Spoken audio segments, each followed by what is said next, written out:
So hello guys, आप सभी का बहुत बहुत स्वागत है आज के इस वीडियो में। और आज के इस वीडियो में हम हमारे जो आईएससी क्लास 11 कॉमर्स का जो फर्स्ट चैप्टर है nature and purpose of business, उसका जो बाकी बचा हुआ टॉपिक है उसको आज हम देखने वाले हैं। एंड हम इसी के साथ साथ आज कोशिश करेंगे कि ये जो चैप्टर है ये ख़त्म हो जाए, क्योंकि 4-5 लेक्चर्स हो चुके हैं एंड एक चैप्टर के लिए इतने ज़्यादा लेक्चर्स मेरे हिसाब से ठीक नहीं हैं। सो हम आज इसे पूरी कोशिश करेंगे कि इसे ख़त्म किया जा सके। तो हो सकता है कि आज का जो लेक्चर है वो 5 मिनट या फिर 10 मिनट ज़्यादा हो जाए। सो प्लीज़ उसका अगर वीडियो का लेंथ बहुत ज़्यादा है तो उसको देख के घबराइए मत। मैंने आपको पहले भी कहा है कि आपको कुछ नहीं करना है, रोज़ का सिर्फ 1 घंटा अगर आप हमारे लेक्चर्स को देखते हैं तो आपका जो पूरा कोर्स है वो मतलब टाइम पे तो छोड़िए, टाइम से बहुत पहले ख़त्म हो जाएगा। तो इसीलिए अगर वीडियो का लेंथ ज़्यादा हो जा रहा है तो उसमें आपको बिल्कुल भी घबराने की ज़रूरत नहीं है, ठीक है। ओके, तो आइए आज का लेक्चर जो है वो स्टार्ट करते हैं। अब आज के लेक्चर में हम लोग अपना जो कॉमर्स के बाद का जो पोर्शन है हम वो देखने जा रहे हैं। और कल हमने बेसिकली क्या पढ़ा था उसके बारे में एक बार एक रिवीजन मार लेते हैं। कल हमने ये देखा था कि बिजनेस जो है उसका बेसिकली 2 पोर्शन होता है। जो भी बिजनेस होता है उसका 2 पोर्शन होता है। एक को हम लोग कहते हैं इंडस्ट्री एंड एक को हम लोग कहते हैं कॉमर्स, ठीक है। अब इंडस्ट्री का मतलब क्या होता है? इंडस्ट्री का मतलब होता है बिजनेस का वो हिस्सा जहाँ पे जिस सामान को बेचा जाएगा उसके बारे में सोचा जाता है कि ये सामान कैसे बनेगा, ये सामान कहाँ से आएगा। मतलब जिस सामान को बेचना है उस सामान के बारे में जो भी चीज़ें होती है वो सब इंडस्ट्री के अंदर में आती है। अब यहाँ पे 2 चीज़ें हो सकती है कि या तो उस सामान को फिजिकली बनाया जा रहा है या फिर उस सामान को हम खरीद रहे हैं। मतलब या तो उस सामान को बनाया जा रहा होगा या तो उस सामान को खरीदा जा रहा होगा। तो दोनों में से कोई भी एक चीज़ जो है वो यहाँ पे हो सकता है कि आइदर द कि या तो सामान को बनाया जा रहा होगा या तो खरीदा जा रहा होगा। तो ये जो पोर्शन है इसे हम लोग इंडस्ट्री कहते हैं। तो ये हमारा बहुत पहले हो चुका है। अब कल हमने देखा था जिसे हम लोग कहते हैं बेचने वाला पोर्शन, मतलब जो एक्सचेंज पोर्शन है, the portion which is concern with the exchange, कि अब सामान बन के रेडी है, अब इसे मार्केट में बेचा जाएगा। तो ये जो पोर्शन होता है इसे हम लोग कॉमर्स कहते हैं। तो कॉमर्स भी हमारा हो चुका था, सिर्फ उसके 1-2 टॉपिक्स या फिर मैं कहूँ तो एक छोटा सा ही टॉपिक है जो कि अभी यहाँ पे बाकी है। तो कल हमने देखा था कि कॉमर्स का मतलब क्या होता है, बिजनेस का वो पोर्शन जो कि किसी भी गुड और सर्विस के एक्सचेंज के रिगार्डिंग होता है उसे हम लोग कॉमर्स कहते हैं।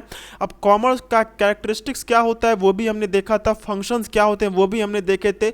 हमने ये देखा था कि कॉमर्स जो है उसके अंदर में और भी बहुत सारे ब्रांचेस होते हैं। मतलब जो कॉमर्स हम यहाँ पे देखते हैं उसके अंदर और भी चीज़ें होती है। कॉमर्स का मतलब हमने नॉर्मल लैंग्वेज में ये तो बोल दिया कि कॉमर्स का मतलब होता है चीज़ों का एक्सचेंज, लेकिन रियल लाइफ में इसके साथ या फिर मैं कहूँ तो मॉडर्न अप्रोच के साथ हमें ये चीज़ नहीं बोलना चाहिए। मॉडर्न अप्रोच में सिर्फ ये नहीं कहा जाता है कि जो हमारा कॉमर्स है उसका मतलब एक्सचेंज है, बल्कि हम ये भी कहते हैं कि उस एक्सचेंज के साथ जो भी चीज़ें उस एक्सचेंज में मदद कर रही है, along with the exchange whatever activities are helping to do the exchange, वो भी कॉमर्स के डेफिनेशन में आती है। तो अगर मैं यहाँ पे टेक्निकली बताऊँ तो 2 चीज़ें होती है, एक होता है ट्रेड एंड एक होता है एड्स टू ट्रेड, मतलब एक्सचेंज करना एंड दूसरा होता है एक्सचेंज में मदद करना। तो ये दोनों चीज़ें यहाँ पे आती है, ठीक है। तो ये दोनों चीज़ों के बारे में भी हमने बात कर लिया था। आप लास्ट लेक्चर देख सकते हैं, वहाँ पे आपको सब पता चल जाएगा।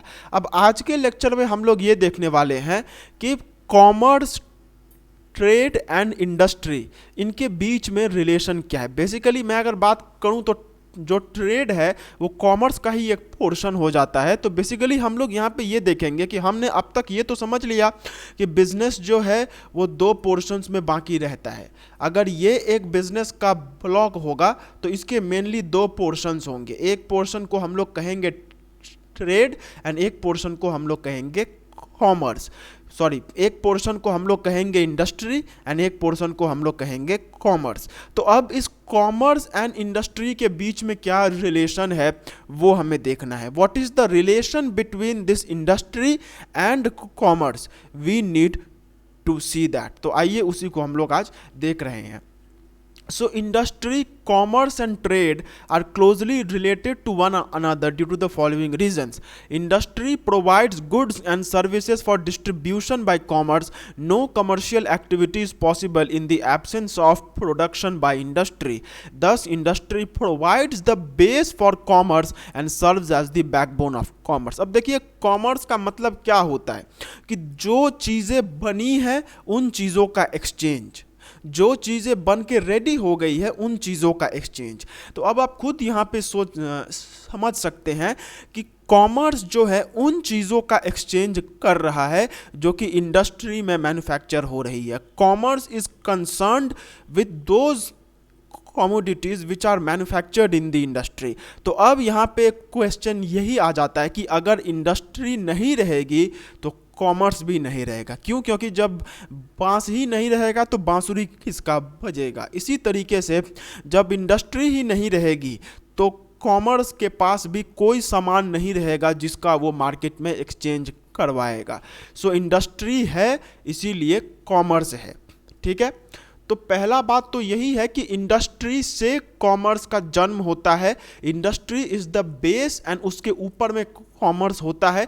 अगर इंडस्ट्री नहीं रहेगा तो कॉमर्स भी नहीं रहेगा। ठीक है, फिर नेक्स्ट यहाँ पे हमारा रिलेशन है कि industrial production is meaningless without the distribution of goods and services by commerce. Commerce provides होगा, Commerce provides support to industry by maintaining a smooth flow of goods from producers to consumers. Industry cannot function without commerce and trade. Commerce serves as the lifeline of industry.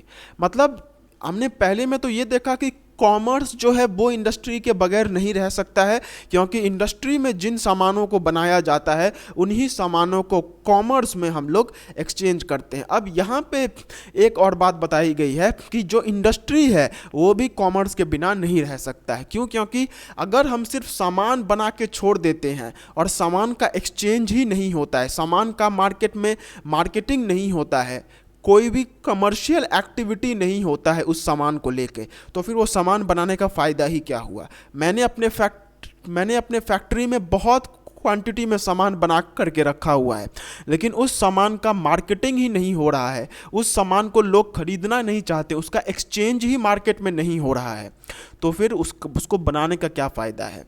तो जैसे industry important है commerce के लिए, ठीक उसी तरीके से commerce भी इम्पॉर्टेंट है इंडस्ट्री के लिए। Both industry and commerce are interrelated. Industry रहेगा तो जाके कॉमर्स होगा, एंड अगर कॉमर्स रहेगा तो जाके इंडस्ट्री होगा। ठीक है, फिर है अब इसमें तो कॉमर्स एंड इंडस्ट्री का जो रिलेशन था वो हमने देखा। अब ट्रेड का देखते हैं। ये ट्रेड भी जो है वो बेसिकली कॉमर्स का अंदर में ही आ जाता है, तो हम ट्रेड बोले या कॉमर्स बोले वो भी एक ही बात है।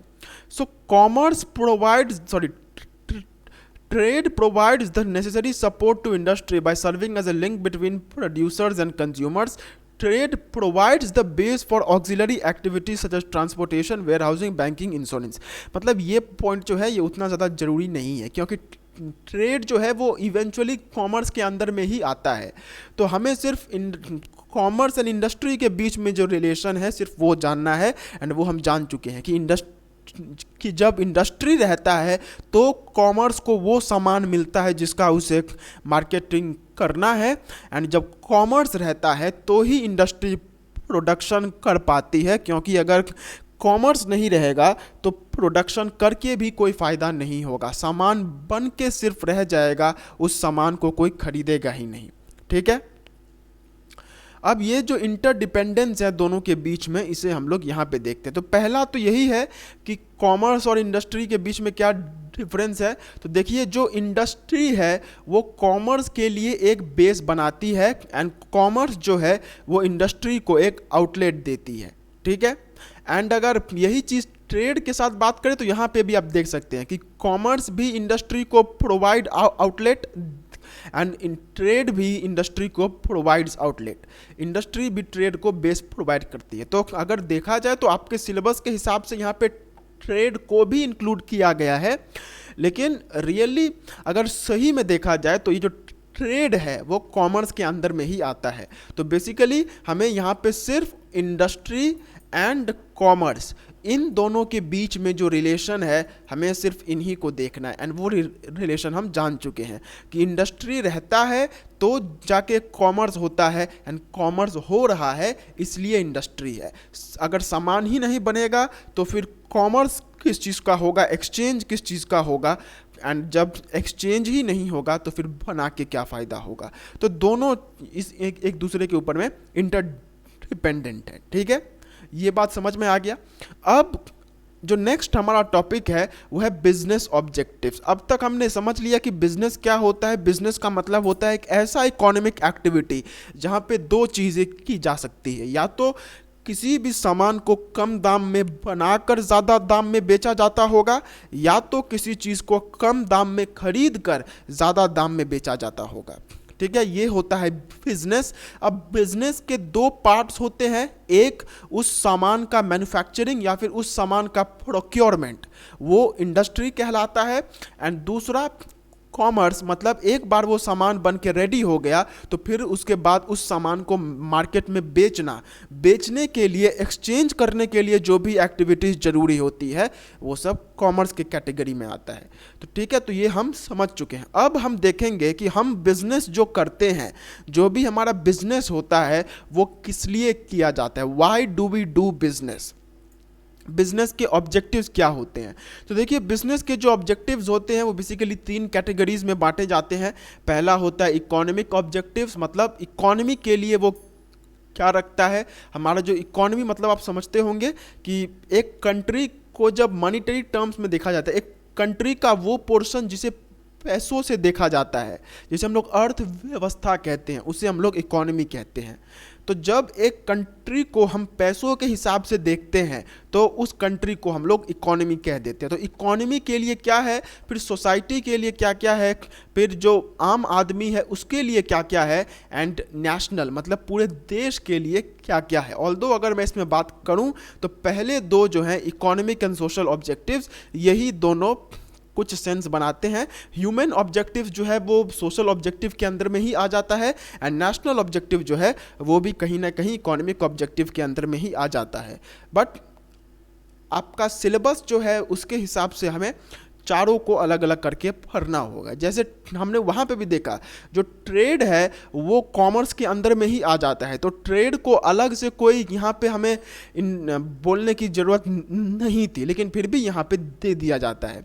ठीक उसी तरीके से इकोनॉमिक एंड सोशल ऑब्जेक्टिव्स, यही दो मेन ऑब्जेक्टिव्स होते हैं, बाकी human objectives and national objectives उन्हीं के अंदर में आ जाते हैं। ठीक है, तो सबसे पहले जो हमारा आता है वो है इकोनॉमिक ऑब्जेक्टिव, मतलब इकोनॉमी के लिए क्या क्या ऑब्जेक्टिव्स होते हैं, पैसों के रिगार्डिंग क्या क्या ऑब्जेक्टिव्स होते हैं। तो सबसे पहला जो होता है वो होता है profit earning. Business is a set of activities undertaken with the prospect of sale for the purpose of earning a profit. Profit is the extra income over the expenses. The main objective of any business is to earn profit. Just as a plant cannot survive without water, similarly a business cannot sustain without profit. Profit is necessary for growing and expanding business activities. Profit guarantees a consistent stream of capital for the modernization and augmentation of business activities in the future.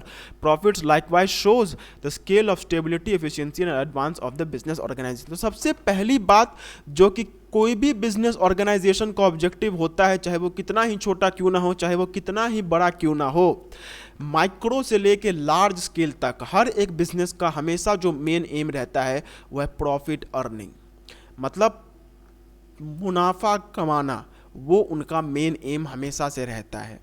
मैं किसी सामान को कम दाम में बनाकर ज़्यादा दाम में इसीलिए बेच रहा हूँ ताकि मुझे प्रॉफिट हो सके। अगर किसी बिजनेस का प्रॉफिट अर्निंग उसका एम है ही नहीं तो फिर वो बिजनेस नहीं है, वो चैरिटी हो जाएगा। तो हर एक बिजनेस का ये एक एम तो हमेशा ही रहता है कि वो जो है वो हमेशा ही प्रॉफिट अर्निंग के लिए किया जाता है। ईच एंड एवरी बिजनेस उसका मेन एम हमेशा ही प्रॉफिट अर्निंग रहता है। Profit earning is the main aim of each and every business. No business can survive without profit. तो प्रॉफिट इज द मेन। फिर इसके बाद होता है मार्केट शेयर और क्रिएशन ऑफ कस्टमर्स। अब देखिए, प्रॉफिट कमाना तो हमारा मेन एम है ही, लेकिन इसके साथ ही साथ और भी एक मेन एम रहता है कि प्रॉफिट तो कमाएंगे ही, लेकिन इसके साथ ही साथ मार्केट का जो शेयर है, मतलब मार्केट में एक हिस्सेदारी बना के रखना कि अगर ये पूरा मार्केट है तो इसका इतना सा पोर्शन मुझे चाहिए। तो ये भी एक बिजनेस का ऑब्जेक्टिव होता है। This is also the objective of a business कि एक मार्केट का पोर्शन ऑक्यूपाई करना, वो भी बिजनेस का ऑब्जेक्टिव में आता है। जैसे अगर मैं बात करूं तो जब जियो लॉन्च हुआ था तो जियो का एम प्रॉफिट अर्न करना नहीं था। हालांकि वो प्रॉफिट अर्न कर ही सकता था, क्योंकि जो कंपनी 6 महीने तक आपको फ्री इंटरनेट दे सकती है तो वो कंपनी उस टाइम भी अगर चाहती तो आज के रेट के हिसाब से, अगर वो मतलब अगर आज जैसा जियो का रेट है, अगर उस टाइम भी वो उसी रेट में अगर डेटा देना स्टार्ट कर देती तो भी उसको कोई नहीं रोक सकता था। Nobody could have stopped. लेकिन फिर भी जियो ने 6 महीने तक फ्री में आपको डेटा दिया, एंड ये सिर्फ इसलिए था ताकि उसे एक मार्केट शेयर ऑक्यूपाई करना था। क्योंकि जियो का जो पेरेंट कंपनी था रिलायंस, आप में से पता नहीं कितनों को मालूम होगा, लेकिन जियो के पहले एक मतलब रिलायंस नाम का एक ऑफिशियल सिम मार्केट में आता था। जैसे आज जियो है तो पहले रिलायंस नाम का ही एक सिम, रिलायंस नाम का टेलीकॉम सर्विस मिलता था, लेकिन वो सबसे खस्ता हालत में था। उसका कोई मतलब there was no use of that. मतलब इतना ज़्यादा उस टाइम पे रिलायंस का मतलब ख़राब हालत था कि लोग क्या करते थे, पहले क्या था कि पहले बिना डॉक्यूमेंट का सिम मिला करता था। आप अगर अपने साइबर कैफ़े में जाते हैं तो वहाँ पे जाके अगर आप बोलते हैं तो 50 रुपये में, 50 या फिर 100 रुपये में बिना डॉक्यूमेंट का सिम मिलता था। तो उसमें रिलायंस का यूज़ होता था। मतलब रिलायंस का हालत पहले बहुत ख़राब था। तो जियो जो है वो जब मार्केट में लॉन्च हुआ तो रिलायंस ग्रुप ने पहले इसी पे ध्यान दिया कि हमें प्रॉफिट अर्न करने से ज़्यादा हमें जो रिलायंस का जो मार्केट इमेज है उसे ठीक करना है, और मार्केट में जो शेयर है हमें वो ऑक्यूपाई करना है। इसीलिए जियो ने 6 महीने तक बिना कोई भी पैसा चार्ज किए फ्री में इंटरनेट दिया था। ये क्यों दिया था? क्योंकि प्रॉफिट अर्न करना उसका उस टाइम मोटिव नहीं था। उसका मोटिव ये था कि मुझे जितना भी मार्केट है, जो भी टेलीकॉम इंडस्ट्री है, उस टेलीकॉम इंडस्ट्री का मुझे एक अच्छा खासा पोर्शन है जो कि ऑक्यूपाई करना है। I need to occupy a very huge portion. तो ये भी बिजनेसेस का एम रहता है। बहुत टाइम पे बिजनेसेस ऐसा करती हैं कि उन्हें मार्केट ऑक्यूपाई करना होता है, प्रॉफिट तो वो अर्न कर ही लेंगी।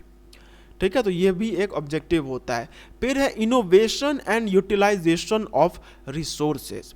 तो देखिए, जो बिजनेसेस होते हैं वो प्रॉफिट अर्न करने पे भी ध्यान देते हैं और मार्केट शेयर ऑक्यूपाई करने पे भी ध्यान देते हैं, लेकिन इसके साथ साथ इनोवेशन पे भी ध्यान देते हैं। इनोवेशन का मतलब होता है कोई नई चीज़ को मार्केट में लाना।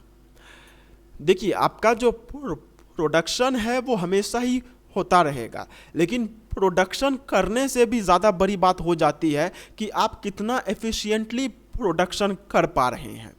मैं यहाँ पे क्या कहना चाहता हूँ कि फॉर एग्जांपल, अगर आप अपना जो बिजनेस है, ठीक है, आप बिजनेस में अगर आप हर महीने, अगर आप फॉर एग्जांपल आपका एक फैक्ट्री है, वहाँ पे हर महीने 20,000 यूनिट्स खर्चा होता है, तो आप अगर ऐसे चलते रहे तो भी आपका प्रोडक्शन हो जाएगा।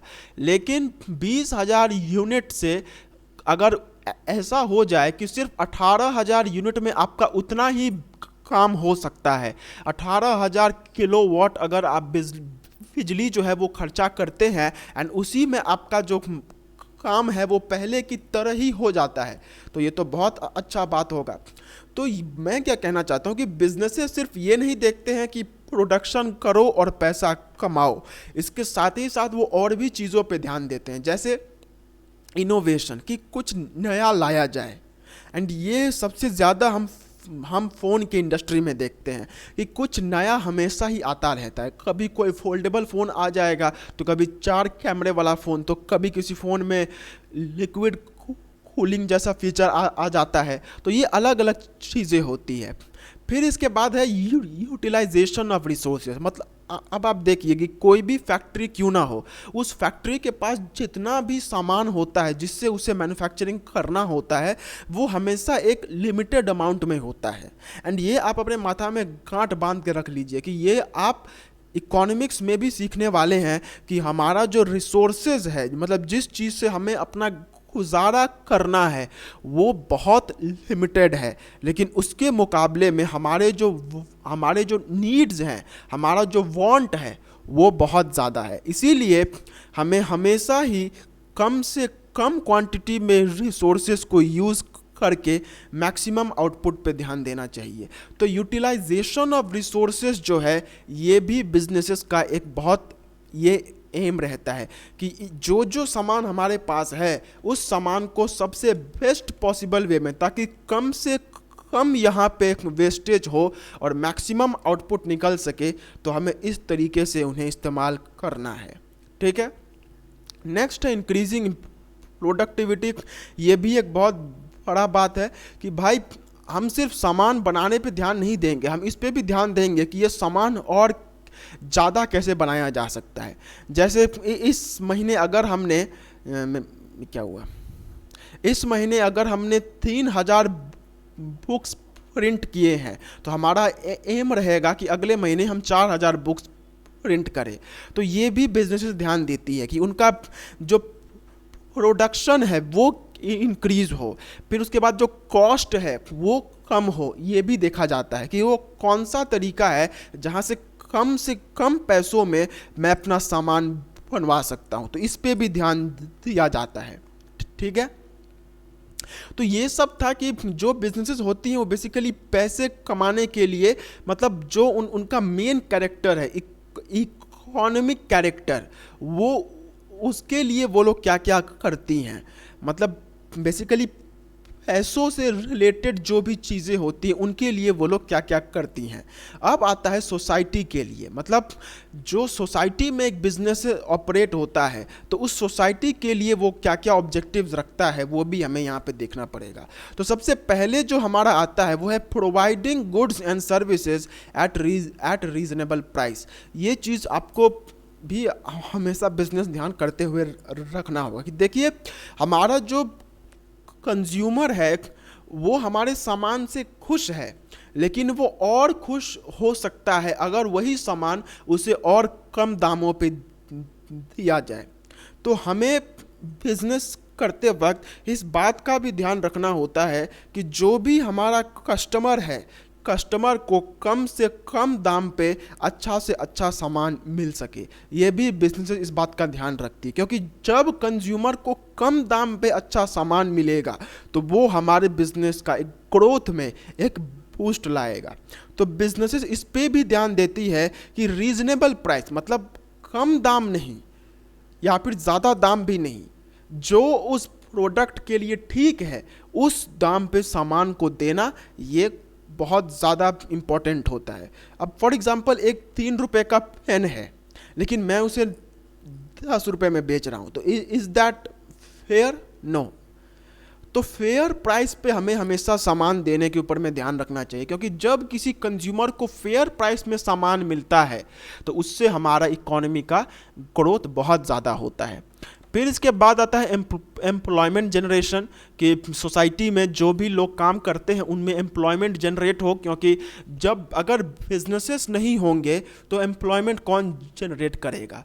जब कारखाना ही नहीं रहेगा तो फिर वहाँ पे एम्प्लॉयमेंट कैसे होगा। एंड यही कारण है कि हमारे देश में जिन जिन स्टेट्स में अनएम्प्लॉयमेंट बहुत ज़्यादा है, जैसे बिहार की बात करें, फिर उसके बाद झारखंड की बात करें, वेस्ट बंगाल की बात करें, तो इन सब स्टेट्स में है क्या कि इन सब स्टेट्स में जो इंडस्ट्री होनी चाहिए वो उतना ज़्यादा नहीं है, बिजनेसेस इन सब स्टेट्स में उतने ज़्यादा एक्टिव नहीं है।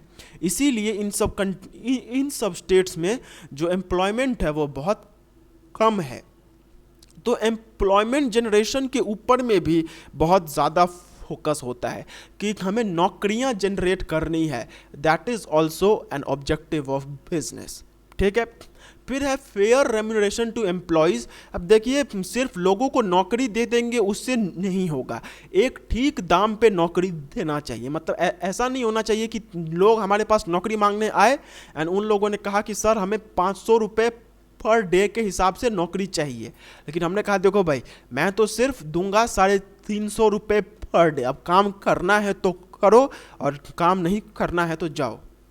जबकि उस काम के लिए 600 रुपये जो है वो एक फिक्स्ड प्राइस है। मतलब जो काम मैं उनसे करवाना चाहता हूँ उसके लिए 600 रुपये देने चाहिए, लेकिन फिर भी वो मांग 500 ही रहे हैं, लेकिन मैं उन्हें सिर्फ 350 देने को रेडी हूँ। तो ये नहीं होना चाहिए। एक फेयर रेम्यूनरेशन जो है वो उन्हें मिलना चाहिए। 600 रुपये अगर उस काम के लिए दिए जाने चाहिए, तो अगर 600 नहीं दे सकते हैं तो जितना वो लोग मांग रहे हैं कम से कम उतना हमें देना चाहिए। तो ये भी बिजनेसेस का एक एम रहता है। ठीक है, फिर कम्युनिटी सर्विस जो कि बहुत होता है। बहुत सारे जो बिजनेसेस होते हैं वो सोसाइटी में बहुत सारे सोशल वर्क करते हैं, जैसे स्कूल खोल देना, कोई हॉस्पिटल खोल देना जहाँ पे कम दाम में इलाज होता है। तो ये भी बहुत सारे बिजनेसेस का एक एम रहता है कि कम दाम में स्कूल, हॉस्पिटल इन सब को खोलना, फिर उसके बाद नर्सिंग होम खोल देना। तो ये सब भी उनका ये रहता है। अब जो ह्यूमन ऑब्जेक्टिव्स है उसको हम थोड़ा बाद में देखते हैं। सबसे पहले हम देखते हैं कि नेशनल ऑब्जेक्टिव्स की एक कंट्री के लिए, एक कंट्री के प्रति एक इकोनॉमी में जो बिजनेसेस होते हैं उनका क्या रहता है। तो ये जो है ये आपको सोशल ऑब्जेक्टिव से मिलता जुलता लगने वाला है। तो पहला होता है क्रिएशन ऑफ एम्प्लॉयमेंट, जो कि हम जानते ही हैं कि देश में बेरोजगारी बहुत ज़्यादा है, तो इस बेरोजगारी को कम करने के लिए रोजगार देना ये बिजनेस का एक ऑब्जेक्टिव रहता है। नेक्स्ट है promotion of social justice.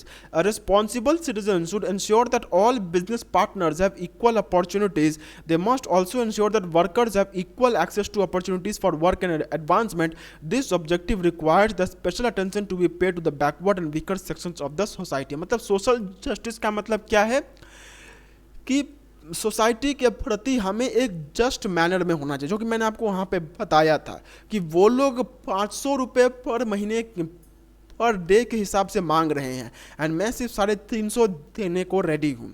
तो ये नहीं होना चाहिए। सोशल जस्टिस कि जो सोसाइटी के प्रति जस्ट एंड फेयर है वो चीज़ यहाँ पे होना चाहिए। ठीक है, मतलब ऐसा नहीं होना चाहिए कि सोसाइटी में एक इनजस्टिस का माहौल हो, सोसाइटी में जो डिस्क्रिमिनेशन है वो हो जाए, ऐसा नहीं होना चाहिए। जैसे आप बहुत जगहों पे देखते होंगे कि फॉर एग्जांपल, मतलब आप देखते होंगे कि बेसिकली ये खाने पीने के दुकान में होता है कि वहाँ पे लिखा रहता है so and so Hindu hotel या फिर सो एंड सो हाजी बिरयानी, मुस्लिम भाई का बिरयानी। तो ये सब चीज़ें नहीं होनी चाहिए। यहाँ तक कि जो बहुत सारे जो बिजनेस हाउसेस होते हैं वो लोग क्या करते हैं कि वो लोग लिख देते हैं कि हमें यहाँ पे अपने काम करने के लिए एक हिंदू ही चाहिए या फिर एक मुस्लिम ही चाहिए। तो ये सब चीज़ें नहीं होनी चाहिए। सोसाइटी में लोगों को हमें बांटना नहीं है, लोगों को एकजुट करके रखना है। तो यही यहाँ पे बोला गया कि ऐसा नहीं होना चाहिए कि हम बोल देंगे कि भाई हमारे काम करने के लिए हम दलितों को अपने बिजनेस में नहीं रखेंगे, हम सिर्फ हाई क्लास लोगों को रखेंगे। ऐसा नहीं होना चाहिए। ये है। फिर है production according to national priority. अब देखिए जो बिजनेस होते हैं वही कंट्री के इकोनॉमी में सबसे बड़ा रोल निभाते हैं।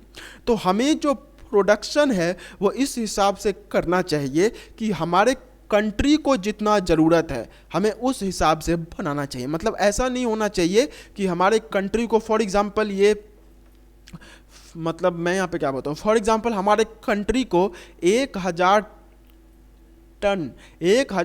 टन चीनी की ज़रूरत है, लेकिन हम लोग सिर्फ यहाँ पे 800 टन चीनी का ही मैन्युफैक्चरिंग कर रहे हैं। तो ये चीज़ यहाँ पे नहीं होनी चाहिए। नेशनल प्रायोरिटी, ठीक है, तो नेशनल प्रायोरिटी के हिसाब से हमें सामान बनाना चाहिए। अब ऐसा नहीं होना चाहिए कि फॉर एग्जांपल जो बहुत लोग करते हैं, मतलब बहुत लोग करते थे एक्चुअली, जब कोविड का टाइम था तो वो लोग क्या करते थे कि जो भी ये थे, मतलब जो भी हैंड वॉश सब होता था, तो उन सबको जो लोग बेचते थे या फिर उन सबको जो लोग मैन्युफैक्चर करते थे, तो उन लोगों ने डायरेक्ट दाम बढ़ा दिया था।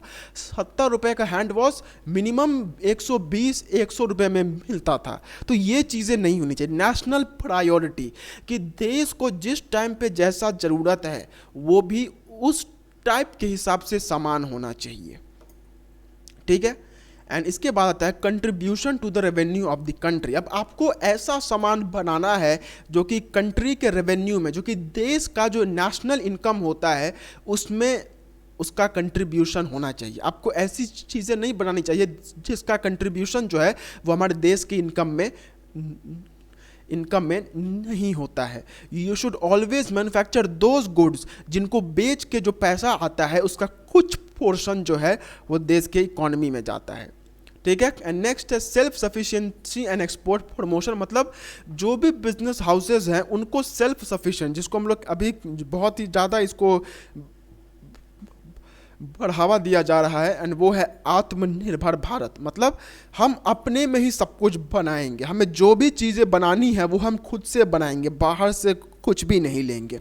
तो ये आत्मनिर्भरता होनी चाहिए, ये खुद से सामान बना लेंगे, ये सोच होना चाहिए। और एक्सपोर्ट प्रमोशन कि हम ज़्यादा सामान बनाकर बेचेंगे बजाय इसके कि हम मार्केट से उस सामान को खरीदें, बाहर से सामान को खरीदें। बाहर के कंट्रीज से सामान भारत में कम आना चाहिए और भारत से सामान बाहर में ज़्यादा जाना चाहिए। तो इसके ऊपर भी बिजनेसेस को ध्यान देना चाहिए, ठीक है। तो ये सब तो था कि नेशनल के लिए। अब हम लोग आते हैं ह्यूमन के लिए कि नॉर्मल ह्यूमन बींग्स के लिए क्या क्या यहाँ पे चीज़ें होती है। तो सबसे पहला आता है improving the quality of human capital. अब ये ह्यूमन कैपिटल क्या होता है, तो देखिए जो आदमी के अंदर में स्किल्स होता है, ठीक है, वो भी एक तरीके का कैपिटल ही है। नॉर्मली कैपिटल हम लोग ये समझते हैं कि जो पैसा बिजनेस में लगाया गया है वही कैपिटल है, लेकिन यहाँ पे और भी चीज़ें उसमें इंक्लूड की जाती है कि कैपिटल का मतलब कोई भी ऐसा चीज़ जो कि बिजनेस के लिए बेनिफिशियल हो। तो ठीक इसी तरीके से एक कंसेप्ट होता है जिसे हम लोग कहते हैं ह्यूमन कैपिटल। एंड ये ह्यूमन कैपिटल क्या होता है कि ठीक उसी तरीके से जैसे फॉर एग्जांपल अगर हमारे बिजनेस में 2 या फिर 3 करोड़ रुपए हमारे बिजनेस के लिए कैपिटल है, तो जो लोग उसमें काम कर रहे हैं, the people who are working, तो इन लोगों का जो स्किल्स है that is also a very important aspect. इन लोगों का जो स्किल्स होता है वो भी एक बहुत इंपॉर्टेंट चीज़ है। एंड इस स्किल्स को हम लोग कहते हैं ह्यूमन कैपिटल। जो ह्यूमन रिसोर्स है उसे हम लोग ह्यूमन कैपिटल कहते हैं।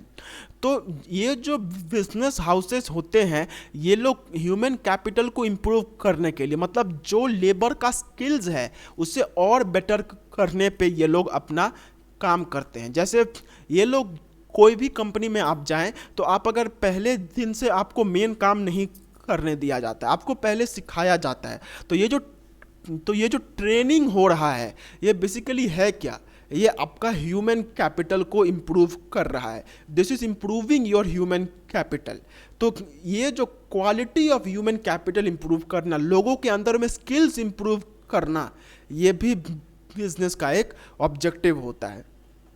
फिर इसके बाद लेबर वेलफेयर। अब मेरे बिजनेस में जो भी लेबर काम कर रहे हैं उनके लिए भी मुझे सोचना होता है। जैसे ये अगर आप बाद में चल के लॉज एंड ऑल पढ़ते हैं तो वहाँ पे एक अलग से सब्जेक्ट ही होता है जिसे हम लोग कहते हैं लेबर लॉस। तो ये लेबर लॉस क्या कहता है कि जो लोग मेरे बिजनेस में मेरे लिए काम कर रहे हैं तो उन लोगों को एक अच्छा सा मतलब उन लोगों को एक अच्छा एनवायरनमेंट देना, ये मेरा काम है, ताकि उन लोगों को कोई काम करने में दिक्कत ना हो। तो ये भी सुनिश्चित करना, इसको भी इंश्योर करना, ये भी मेरा ही काम है। तो ये जो लेबर वेलफेयर है, मतलब जो लेबर मेरे मेरे लिए काम कर रहे हैं, तो उन लेबर के लिए, ताकि अगर काम करते करते उन लेबर को चोट लग जाती है तो उनके लिए एक डिस्पेंसरी यहाँ पे होनी चाहिए, जहाँ पे जाके वो लोग अपना फर्स्ट एड जो है वो करवा सकते हैं। फिर उन लोगों के लिए एक कैंटीन होना चाहिए कि अगर उनको भूख लगता है तो वो लोग वहाँ से अपना खाना ले सकते हैं। फिर उन लोगों के लिए यहाँ पे प्रॉपर जो टॉयलेट होता है वो यहाँ पे होना चाहिए, क्योंकि लेबर जो है वो अपने घर से दूर मेरे यहाँ पे काम कर रहे हैं। तो ये सब फैसिलिटीज़ जो है ये भी बिजनेस का एक ऑब्जेक्टिव में आता है, ठीक है। फिर है डेवलपिंग ह्यूमन रिसोर्स। ये जो है ये फर्स्ट पॉइंट के जैसा ही है कि जो भी लोग हमारे बिजनेस में काम करते हैं उनका क्वालिटी ऑफ ह्यूमन कैपिटल, उनका जो स्किल्स है वो इम्प्रूव करना, इसके ऊपर भी बिजनेसेस ध्यान देते हैं। नेक्स्ट है पार्टिसिपेटिव मैनेजमेंट। अब इसका मतलब क्या है कि हमारे बिजनेस में जितने भी लोग हैं, हर एक आदमी को ये मौका देना चाहिए कि अगर उसे ये लगता है कि वो बिजनेस के लिए कुछ अच्छा कर सकता है तो उसे he should always be given an opportunity. उसे मतलब उसका पार्टिसिपेशन वहाँ पे होना चाहिए। He should be allowed to participate in the management. तो ये पार्टिसिपेटिव मैनेजमेंट जो है ये भी एक बिजनेस का ऑब्जेक्टिव होता है। This is also an objective of a business कि हर एक आदमी को ये मौका मिले कि बिजनेस में वो आके अपना काम कर सके। ये भी बिजनेस का एक अच्छा खासा ऑब्जेक्टिव होता है। नेक्स्ट है लेबर मैनेजमेंट कोऑपरेशन। लेबर के ऊपर में भी मतलब businesses should strive for creating and maintaining cordial employer employee relations to ensure peace and progress in industry. अब ये पॉइंट जो है वो भी लेबर वेलफेयर के जैसा ही है कि हमें अपने लेबर्स के साथ एक अच्छा रिलेशन मेंटेन करके रखना होता है, क्योंकि at the end of the day जो मेन काम है वो वही लोग कर रहे हैं। तो उन लोगों के साथ झगड़ा करना, उन लोगों के साथ एक खराब रिलेशन बना करके रखना, ये बिजनेस के लिए ठीक नहीं होता है। एंड जो बिजनेस इसके ऊपर में ध्यान नहीं देते हैं तो उन बिजनेसेस में हमेशा ही एक, उसे हम लोग कहते हैं लेबर स्ट्राइक होता है, वो होता ही रहता है। तो लेबर मैनेजमेंट जो है उसके ऊपर में भी ध्यान दिया जाना चाहिए। तो ये सब थे कि बेसिकली जो ह्यूमन बीइंग्स हमारे बिजनेस में काम कर रहे हैं उनके प्रति हमारा क्या क्या ऑब्जेक्टिव्स होता है, ठीक है। अब इसके बाद जो हमारा लास्ट टॉपिक है, जिसके बाद ये चैप्टर जो है वही ख़त्म हो जाएगा, वो है role of profit in a business. कि प्रॉफिट का क्या मायने है, व्हाट इज़ प्रॉफिट, क्यों इंपॉर्टेंट है। एंड जैसे प्रॉफिट इंपॉर्टेंट है तो ये क्वेश्चन भी आपके एग्जाम पॉइंट ऑफ व्यू से बहुत इंपॉर्टेंट हो जाता है। क्योंकि मैं आपको सिंपली बता देता हूँ कि जब मैं क्लास 11 में आया था तो मेरा फर्स्ट एग्ज़ाम जो था वो कॉमर्स ही था। एंड कॉमर्स का जो फर्स्ट क्वेश्चन मैंने जो लिखा हुआ था वो यही क्वेश्चन था कि what is the role of profit in a business. एक बिजनेस में प्रॉफिट क्यों जरूरी है, क्या रोल होता है।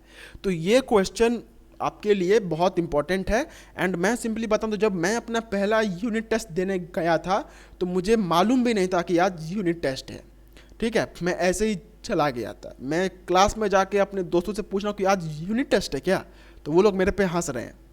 तो जब मैं एग्ज़ाम हॉल में बैठा तो वहाँ पे जाके मुझे पता चला कि ये चीज़ें हैं। तो मैंने जब क्वेश्चन पेपर देखा तो ऑब्वियस सा बात है, मैंने तो कभी कुछ पढ़ा था नहीं, तो मुझे तो कुछ पता नहीं था। बस यही एक क्वेश्चन था जो कि मुझे थोड़ा बहुत पता था, क्योंकि ये उतना हार्ड क्वेश्चन नहीं है, ये साइंस वाले को भी पता होगा। तो ये मैंने लिख दिया था एंड 20 में से मुझे 4 मार्क्स मिले थे उस टाइम पे, ठीक है। तो इसीलिए आप इस क्वेश्चन पे बहुत ज़्यादा ध्यान दीजिए। तो सबसे पहली बात तो देखिए, जैसे गाड़ी बिना पेट्रोल के नहीं चल सकती है, वैसे ही बिजनेस जो है वो बिना प्रॉफिट के नहीं चल सकता है। बिजनेस किया ही इसलिए जाता है ताकि वहाँ से प्रॉफिट अर्न हो सके। अगर प्रॉफिट कमाना ही नहीं होता है तो फिर उसे हम लोग बिजनेस कह ही नहीं सकते हैं। If profit earning is not the motive तो फिर वह बिजनेस ही कैसा। तो बिजनेस के लिए प्रॉफिट अर्निंग ही उसका मेन ऑब्जेक्टिव होता है, ठीक है। अब क्यों प्रॉफिट जरूरी है? तो पहला बात, it is a source of income for business person. हम जो भी लोगों को सैलरी देते हैं वो उस प्रॉफिट में से ही तो देते हैं। अगर मैंने 1 लाख रुपए में सामान खरीदा एंड उसमें से सामान बनाकर मैंने उसे 3 लाख रुपए में बेच दिया तो 2 लाख रुपया तो मेरा प्रॉफिट हुआ। अब मैं जो भी लोगों को सैलरी दूंगा वो इस 2 लाख रुपए में से ही तो दूंगा। तो अगर प्रॉफिट ही नहीं रहेगा तो सैलरी मैं कहाँ से दूंगा, ठीक है। फिर है, it can be a source of finance for meeting expansion requirements of the business. अब मुझे अपना बिजनेस का एक्सपेंशन करवाना है। पहले जहाँ मेरे बिजनेस में 5,000 लेबर काम करते थे, अब मैं चाहता हूँ कि 7,000 लेबर काम करे। तो ज़्यादा लेबर को रखना होगा, मतलब ज़्यादा सैलरी देना होगा। अब ये सैलरी कहाँ से आएगा? तो ये सैलरी भी प्रॉफिट से ही आएगा। तो बिजनेस को एक्सपैंड करने के लिए भी हमें प्रॉफिट की ज़रूरत होती है, ठीक है। फिर it indicates the efficient working of business. अब एक बिजनेस कितना अच्छे से काम कर रहा है या फिर कर भी रहा है या नहीं, ये किसके ऊपर में डिपेंड करता है? ये टोटली डिपेंड करता है कि उस बिजनेस से कितना प्रॉफिट निकल रहा है। अगर किसी बिजनेस का जो प्रॉफिट है वो कांस्टेंट है, अगर हर साल उसका प्रॉफिट एक पर्टिकुलर लेवल पे ही हो रहा है तो हम ये कह सकते हैं कि जो बिजनेस है वो अच्छा काम कर रहा है। लेकिन अगर ऐसा है कि कभी जो बिजनेस है उसका प्रॉफिट बहुत ऊपर है और कभी बहुत नीचे, तो इस टाइप के बिजनेस को हम लोग अच्छा नहीं मानते हैं। तो एक बिजनेस कितने अच्छे तरीके से काम कर रहा है ये उसके प्रॉफिट से ही समझा जाता है, ठीक है। फिर it can be taken as society's approval of the utility of business. अब देखिए हमारा कितना प्रॉफिट हो रहा है ये टोटली इस बात को दिखाता है कि लोगों को हमारा सामान कितना पसंद आया है। अगर लोगों को सामान पसंद नहीं आता है तो वो लोग सामान खरीदेंगे नहीं और हमारा प्रॉफिट भी नहीं होगा। तो अगर किसी कंपनी का बहुत ज़्यादा प्रॉफिट होता है तो इसका मतलब क्या है कि उस कंपनी का जो भी सामान है वो जनता को बहुत पसंद आ रहा है। तो एक